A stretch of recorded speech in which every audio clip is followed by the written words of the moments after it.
16th, 2016, Coeur d'Alene Parks and Recreation Commission meeting. Let's go ahead and get the meeting started with roll call.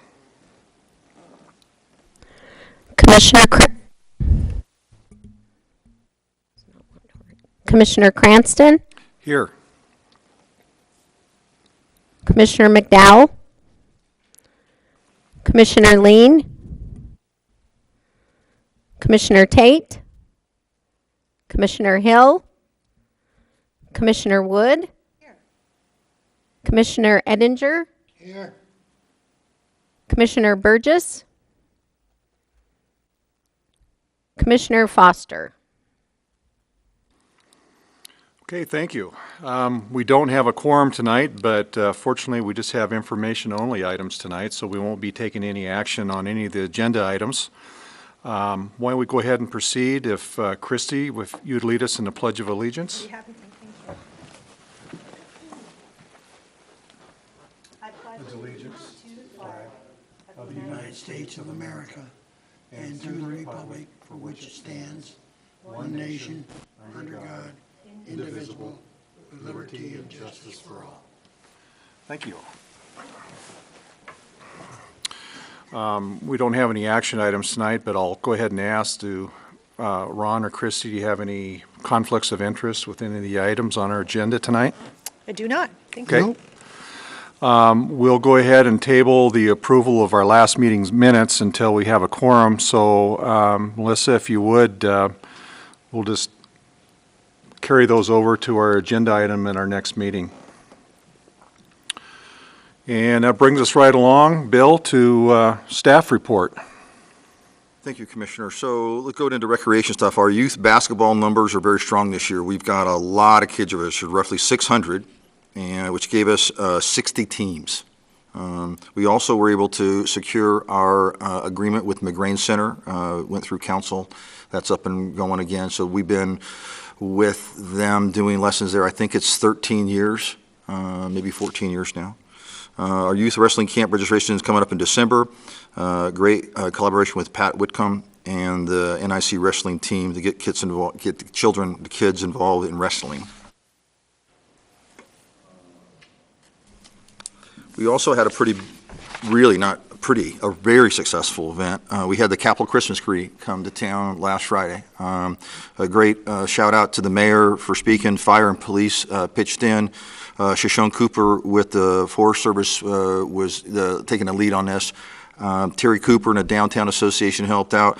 Melissa Brandt here, our secretary, and Katie Kosenki and Sam LaPresta all pitched in and made it a wonderful event. We gave away cookies. We didn't have enough. We expected 200 or 300 people. I'm told that the numbers were pushing 1,000. We actually cut out little limbs and made discs for kids to make ornaments with. We had 400 of those. By 10:30 or 10:45, we were done. They had exhausted the supply we had. So it was a very successful event, and thank you for everybody pitching in on that one. And then on Friday, the November 4th, about 95 kids and adults from Coeur d'Alene Charter Academy came in and volunteered for the cleanup in Forest Cemetery. They've been doing this for several years, but they every year come out and do it. They are led through a historical walking tour. So Nick Goodwin takes them through that, and they get a little education and history about our cemetery. And then after that, they help us rake up leaves for leaf pickup. So thanks to them again. I think we've been doing this now for, I don't know, 5 or 6 years, maybe 7 now. So I've lost count. They help out every year. And with that, I think that I got everything wrapped up for you. Well, I'm glad that the Christmas tree event was such a success and the collaboration of all the groups, and thank you, Bill, and your staff for all your efforts. Well, thank you. You're welcome. It was a great, the ladies just took over. I was teasing them because they were getting into the ornament decorating. They were having a lot of fun at the office trying to figure out how to do stuff. And I said, yeah, they're all a bunch of moms because they're so used to this craft stuff. I let them go to town, and they did a wonderful job. So thank you so much to them. Any questions for Bill? No, sir. Okay. Ron or Christy, do you have any comments or announcements at this time? No, I don't. Okay. Well, we're clipping right along here. We do have a couple of guests with us tonight, and this is an opportunity for public comments, but is anybody interested in addressing the group here that isn't already here for another agenda item? Okay. At this point, it's my pleasure to announce a couple of Parks and Recreation Commission appointments, and these are our student reps. Our student rep this year is Maya Burgess, who was our alternate student rep from last year, and so she's carrying on and taking over the regular student rep position for us this year. And newly appointed as the alternate student rep is Lily Foster. So I want to welcome both to our group and look forward to having them here with us. Bill, do we know their school affiliation or anything? I'm sorry, I should know Okay. that, but no. Well, I think what we'll do is we'll kind of wait and have them kind of, Well, when they're both here, we'll be able to Speak to introduce them when and they get recognize here. them properly. I agree. okay. Again, welcome. Okay, Bill, I'm going to kind of turn it over to you. Our first presentation tonight is kind of an update and presentation of the BLM Four Corners area. So with that, take over. So we've been talking about this for a while, so what we want to show you this evening is the changes to the approved plan of the BLM master plan. What happened was with the shared parking with the county, and you'll see here in a moment that we had a parking lot that was in that plan initially, in the original plan. And all of the elements within that original plan that was submitted to BLM for that lease agreement are still there. They just have moved around a little bit on the board. So this is the original plan. Here is the parking lot that was suggested we have it down here near River. These are pickleball or futsal courts. This was a ropes course, and this, of course, was the skate park. There was some discussion about a realignment of Memorial Field. This larger triangle is LCDC property. I want you to pay attention to this smaller triangle. In the next slide, you'll see how come that is important to us and how the puzzle pieces moved on the board. So the intent of this land swap is what they want to do is Ignite wants to have this frontage because of these single family homes. In fact, these pinker shade here are in the right-of-way. The right-of-way for Garden is about 100 foot. This line, I believe, is the Land and Water Conservation Fund boundary, and that also is the line of the easement that's 100 foot there in the Garden Alley. So the only impact to the park is this small parcel here, as it's not 9,400.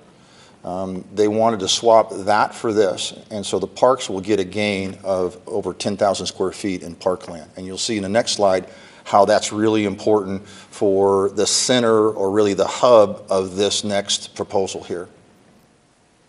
So you'll see here now what's in play is we've moved that LCDC triangle out of there, moved those 3 lots to there, and this gives us a plaza, which connects. This is the hub to all the other elements or amenities within this area. It links directly into the parking lot and then breaks out into all these areas. There's pathways that will bring people into these areas. This is the skate park. This is the courts, the pickleball courts. This is a plaza with a restroom facility. And we are going to try and salvage or save as many of these existing trees in this area. There's some really nice stands of mature trees in there that we believe we could utilize for our design. And the old design in the BLM piece had the playground down in this area. It's been moved up closer. So these have been busted out. These yellow pieces are just kind of identifying sections that we're looking at them as individual components for the overall design of this layout. In this design, we aren't showing Memorial Field realigned. I will be going to Ignite on Wednesday to ask for some help in funding for all of these components and what we can get done. And with that, I will entertain any questions that you might have. We've talked about this parking lot already, so if you have any more questions about that, I'll be glad to ask those as well. Answer those as well. I know Phil Boyd is here from Welsh Comer, who's been working with you developing Yes. this plan. I might invite Phil up if you've got anything to add to the plan, or? Bill covered it. Okay. So why don't you speak to, I guess, how this design of the park elements here kind of move forward from here? I know you're giving a presentation to us tonight, and then, Right, so Next this steps. went to council first, and at council level, we were actually talking about how to build this and then go after funding and this land exchange with the Ignite. And so council's aware of that. We wanted to be transparent, and so we met with the HOA folks on the 8th. We're here with you again tonight and allowing the public to see this who are out there in TV land, and so that anybody can contact our office to ask us questions about this. What's really, as always, projects are going to be fund-driven. So our request for funding and what we get will determine how these things play, or go into play. NIC has been, they removed their tennis courts and they are in what they call conversion. Those courts were constructed with land and water conservation funds, and so when they tear those out, they've got to either pay back the federal government or find a home for the court somewhere else. We did this similar where they give us the value of the court and the value of the land. And they helped us when they did this, when they took out courts the first time when we built our Cherry Hill tennis courts. So our hope is that I'm meeting with them on Friday to go over that exchange. And so I will, again, be talking with land and water folks on Thursday about this exchange. So this one, I'm pretty hopeful that it's going to get paid for through that conversion funding from NIC. The rest of it, we need to get some assistance. In order to help the project along, we believe that our crew can install a playground here, a pretty nice playground, not as grand as the one here at Memorial. So this one would be similar to like we put in over at Persons Field possibly. So it would have chips instead of, or maybe more like Shattuck. And we have 3 certified playground safety technicians, and so we can do that work in-house and save the project some money by doing it that way. The rest of this, the restroom facility to me is probably one of the, again, the hub of the whole project. The plaza and the restroom would have to be done, and then what money's left over, we could do other things. We're looking for a grant submission for the skate park. We're looking at about a $400,000 skate park. So the matching funds of that is $200,000. And we will be making that submission at the end of January. And I was on the phone with their designer last week on Thursday, Grindline, so he and I were talking about some of the design elements and how they were going to do this and what they were going to include. So we're waiting, and when we get that from him as conceptual, at some point probably we'd bring it back to you just so you could kind of see it, to be apprised what we're doing with it, so you can have an idea what the design looks like. okay, just to clarify, Bill, then, what is being proposed with the Ignite property is to create 10 individual house lots Correct. that could be then marketed and sold. Correct. And those are those 3 on the end here. The other lots are existing, these. The skate park being shown up in the upper left-hand corner has got a smaller footprint than the master plan had originally shown. So a little bit, only in this phase. Excuse me. So the 30,000 goes down into here somewhere. And that's what that other dog leg looked like. That was 30,000 square. This is about half that. And so this piece down here, we would keep for phase 2 if funding could come forward. We talked about a couple different options. Green space, and then Monty McCulley and Phil and I and and Chris Bosley were talking about this last week. Monty thought about what they call as a pump track, which is a track that is just dirt, sometimes it's asphalt, that they just, the own inertia of the bike, they don't pedal it. It's done with contours and such that they just slide through these berms and these curves and these humps without actually pedaling. It's called a pump track. With the excavation of soil from this site, it might be an easy thing to put soil over there and have the user group, not unlike what happened with the BMX track, step up and help us design that and just do that in-kind donation from, we've talked to a couple of people who are involved in that sort of activity, and maybe we would do that instead of putting green space down there that we'd have to maintain and put an irrigation system. We may put an irrigation system around the perimeter just to doll it up a little bit with trees and some ornamental grasses, but the center of it would be primarily just dirt that they would pack and treat it like you might do an infield on a ball field. So it has clay in it and they pack it up a lot like the BMX track at Cherry Hill. So I'm kind of excited about that new element because, again, we always thought it was going to be just green space. And I kind of like this idea better, less grass for me to mow, and it's another element for the user groups to have fun with. Mr. Chair? Sure. Christie? Bill, it looks like the land swap between Ignite and the city really is a win for both. It is. My understanding, though, is even without that, they still would have gone ahead with their building Yes, homes. with these other lots that are existing, that's correct. So this just actually gives the city more space. It really helps our design. You saw on that other slide how we were trying to shape everything around it and really plug things up. And this really is to our benefit in the layout and then in the net gain of green space or Yeah. park space. And I also wanted to tell you, I really think the college is probably good for the money. I'm pretty sure. As a trustee, we have not forgotten that obligation. Well, and I talked to Chris Martin today, and so he and I are going to meet on Friday to go over all of that. Good. Yeah. Where's the carousel on this map? It's right about there.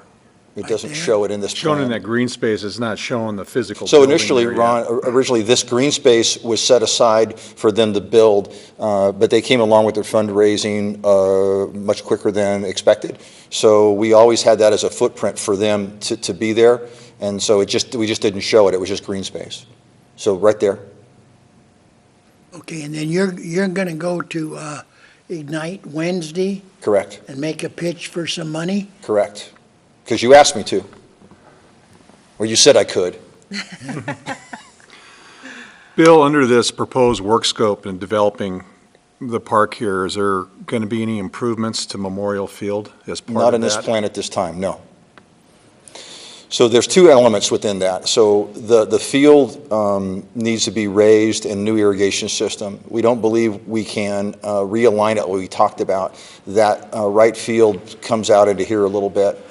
So the configuration would stay pretty much like you see here. We were able to gain, I think, 20 feet or so by moving it back closer to the grandstand, so we get a bigger field. And the grandstands itself would be a separate project unless, of course, the money came through large enough to do both at the same time. And the grandstands itself is going to require a lot of engineering to go in there and see what we can do to make it healthy again. And then the green space that's encircled by your yellow highlight there to the left of the outfield, then that's all going to be kind of open green space that can be used for warm-up area for the Correct, softball absolutely right. You hit it right on the head. facility? That's correct. Yep. And there's not going to be really any boundaries between that and the playground and the picnic area. I mean, when softball isn't being played, that could be used for Yeah. green space, lawn area for park use. Right. Very nice. Mr. Chair? Christie? It looks like when you come in off the boulevard for the new proposed parking lot, which will be Here? wonderful. Yeah, it'll be wonderful to have that many additional parking spots for the city and for our visitors. It looks like you've lowered the elevation, so you really just kind of look over it. And you Correct. still see Memorial. Yeah, you're Field. absolutely right. It'll be the same elevation as this lot here, so you will look over the top of it. And we've got some trees that are going to go in and around this as well to help soften that a little bit. But you're absolutely correct, Commissioner. It will be looking over the top. That'll be nice. And what'll catch your eye still is this nice green field.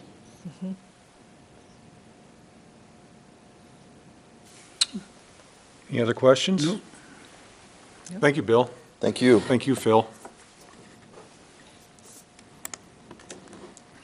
Okay, kind of on a roll here, Bill. Why don't we roll into the K-27 water feature and kind of update us on that project? So some months back, I came to you and we talked about your approval of this location, so we get your bearings here a little bit. Here's the marina, here's the harbor house, and this is the large area in McEwen Field, and the plaza and the bell and the flag are right here. So this was the original concept. This is 4th Street, of 3 waterfalls that would have a meandering stream that would go down to a return basin that was there. We just got to looking at that, the mayor and I were talking about it some, and we decided to break this up into phases. And so what I want to show you now is the phasing part of this. So what we've pretty much done is taken phase 1 and just concentrated on this upper area. And the stream bed that went meandering down this way towards the harbor house has been slated as phase 2.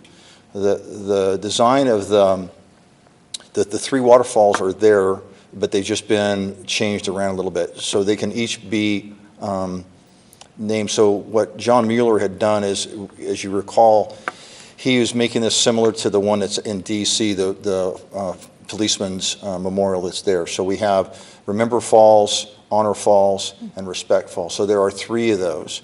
Early concepts are that the center one might be a little bit more sheeting type, larger in its volume, and the other 2 that on its wings would be something that might be a different sort of element rather than a full sheet coming across. It might be something that's splashing a little differently. So it just, there are 3 separate distinct personalities within that water feature. And other than that, it cut the cost dramatically, and we still have seating around here, and we're hoping to break ground this coming spring is what we're looking for. As the fundraising's gaining some momentum, we're looking positive for sometime this spring. The thin blue line is still an element in here, which is obviously is indicative of who our police officers are. And so that might that might be an element that goes along this edge that's done with LED lighting. And with that, I'll again entertain any questions you may have about this design. Mr. Chair, really just comments. I would tell you that there isn't anyone that's worked harder on Greg Moore's memorial than Mayor Widmeyer. He's been wonderful through all of this. It's been an honor to work with him. But he's the hard charger. He's the one that spends day after day on this, and it's the right thing to do. We have worked and talked with North Idaho College welding students and the instructors, and they are willing to do some of the seating, which will lower some of our cost, and we can sell those benches to help go toward the fundraising for the overall project. Right. And so we hope to get rolling with that pretty quickly. If anyone out there watching this is interested in purchasing a bench to honor your loved one, or just want to honor my friend Greg Moore, we would love to hear from you. We'd love to sell you a bench. So. And Commissioner, so those benches are locations up along this edge. So there's a bit of a green space that's still here, and those benches go along that existing hardscape. So we've got locations already identified for them. Fabulous. It's my understanding that the bench design would be in keeping with the bench style that you've already incorporated into the park. Right, it would be similar, but we certainly try and match them with color as best as we can. That wood that they use, it's kind of a Brazilian hardwood. We like that one, but we did something similar with white pine, and it looks pretty nice too. So we will certainly keep the quality up and make it look very, very nice. How much are the benches? They're $10,000. Then there's a swinging bench that'll be quite elaborate. That's more, I can't really recall what that's So going. the swinging bench is $25,000, and it'll be similar to the design that's close to the, up here by Bakery by the Lake, that one that overlooks the park.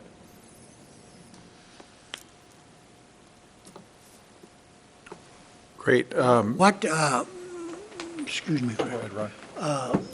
Now, you say you've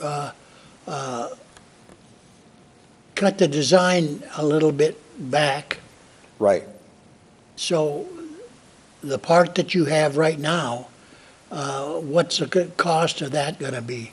So our estimated cost for this section alone is just a little more than $300,000. How much? $300,000. Christie, how much you got? Well, we're still doing a lot of fundraising. We have a ways to go, but the mayor has made some large gift ask, and we're doing grant requests, and of course, we keep our campaign up all the time. I'll tell you, this really is a grassroots community effort like no other. Usually when you have large projects like this, they're kind of paid for by the taxpayers, and this isn't happening in this case. It's not, we haven't approached Ignite and asked them for any money, even though I'm sure they'd be gracious. We have not asked for that. We're really trying to do this with our community members, and hopeful that, I'll just tell you one thing that stuck with me.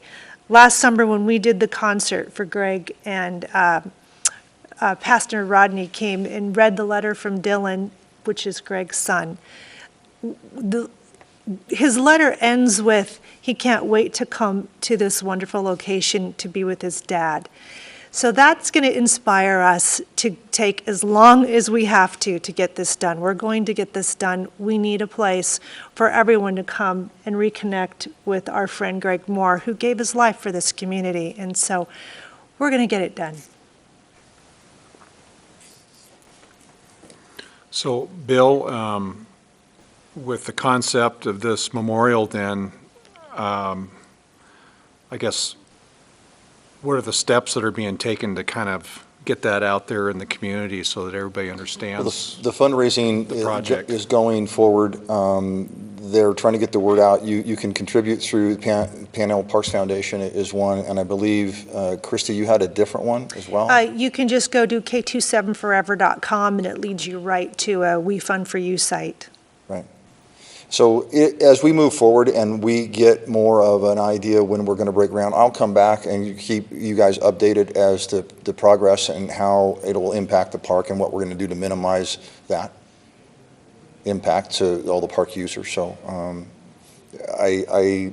excited about it. I like the idea. We don't have a water feature like this, and really really excited that we're honoring Greg. I mean, that part to me is like what Christy was talking about. It's kind of remarkable how we come together as a community and how the mayor has this vision and this drive, and I'm right along with him. So we're hoping to get it done sooner than later.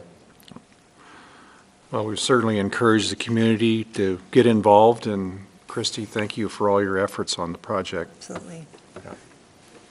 You have anything else, Ron? No? Thank you, Bill. Thank you. That just leaves a couple of announcements I'd like to make. Our next workshop will be held Tuesday, December 6th, 11:30 a.m. That'll be at the meeting room at Caruso's Deli here in Coeur d'Alene and Ironwood Square. And then our next regular monthly meeting will be Monday evening, December 19th, 5:30 right here in the library community room.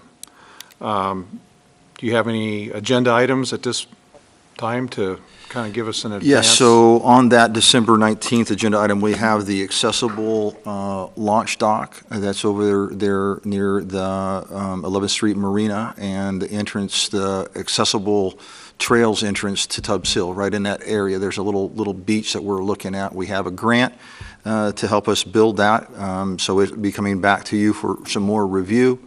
And I encourage anybody who's interested in this accessible launch dock to attend and let your voice be heard. Okay. Thank you, Bill. Move we adjourn. Okay. Now, second. Got a motion to adjourn with a second. All in favor? All right. Aye. I guess that's unanimous. Thank you, Bill. Thank you.